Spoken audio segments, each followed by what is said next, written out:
सोने से पहले उसने अपने गनुदगी में लेटे शोहर को मुखातब किया। सने फजर में अटकाऊं आपको। उसने नींद में डूबी आंखें खोलीं और थोड़े कड़वे लहजे में बोला, तुमको कितनी दफ़ा कहा है मैं नींद से नहीं उठ पाता फजर में, सारा दिन का थका हारा होता हूँ। वो इसे देखते हुए बोली, पर नमाज तो फ़र्ज़ है न। फजर ही क्या आप कोई भी नमाज अदा नहीं करते, बस जुम्मे या ईद। उसकी बात सुनकर वो झंझलाकर बस्तर पर बैठ गया और कहा, देखो तुम नमाज पढ़ती हो, मैं कभी नहीं टोकता, मगर ये बार बार मुझे मत लेक्चर दिया करो। सब ने अपना अपना हिसाब देना है, अब सोने दो मुझे और लाइट बंद कर दो। वो फिर बस्तर पर लेट गया। अच्छा सनी।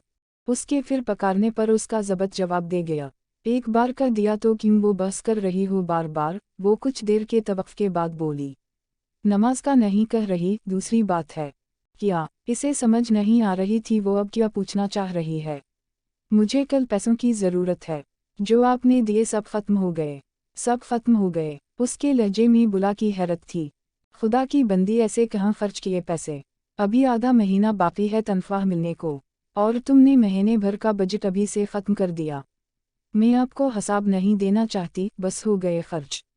कल बंदोबस्त कर दीजिएगा पैसों का। उसकी बात पर उसके तन बदन में आग लग गई। क्यों हिसाब नहीं देना चाहती? पैसा क्या दरख्तों पर लगा है जो तोड़ ले बंदा? ऐसा तो आज तक तुमने नहीं किया। फिर उस बार कुछ भी हो, मुझे सारा हिसाब चाहिए। अभी उसका चेहरा बता रहा था वो सख्त गुस्से में है। उसकी बात पर वो मुस्कुरा दी। वो हैरत से इसे देख रहा था। तुम हंस रही हो, मजाक है क्या ये? वो बोली, मैं इसलिए हंस रही हूँ कि अल्लाह ने आपको उस घर का सरबरा बनाया, और जब आपकी सरबराही में मैं हिसाब न रख पाई तो आपको गुस्सा आ गया।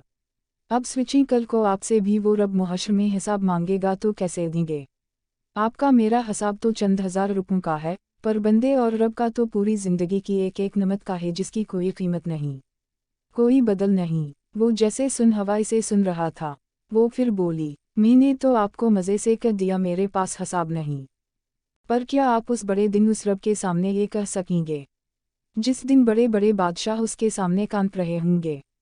वो चुप हो चुका था, नजरें झुकाए तस्वीर में, जैसे उस बड़े दिन के तस्वर से कांप रहा था। आप फिक्र न करें, हर महीने की तरह उस बार भी पूरा हो जाएगा, कहीं खर्च नहीं हुए पैसे। ये तो बस इसलिए कहा कि उसने बात अधूरी छोड़ दी। सो जाए, मैं लाइट बंद कर देती हूँ। वो उठी तो वो एकदम बोल पड़ा, बात सुनो। अलामत ताज, अलामत ताज जी, तुम उठो तो फजर के लिए मुझे जगा देना। ये कहकर उसने करवट बदली और आंखें बंद कर लीं। उसकी बीवी ने इसे मुस्कुरा कर देखा और बत्ती गुल कर दी।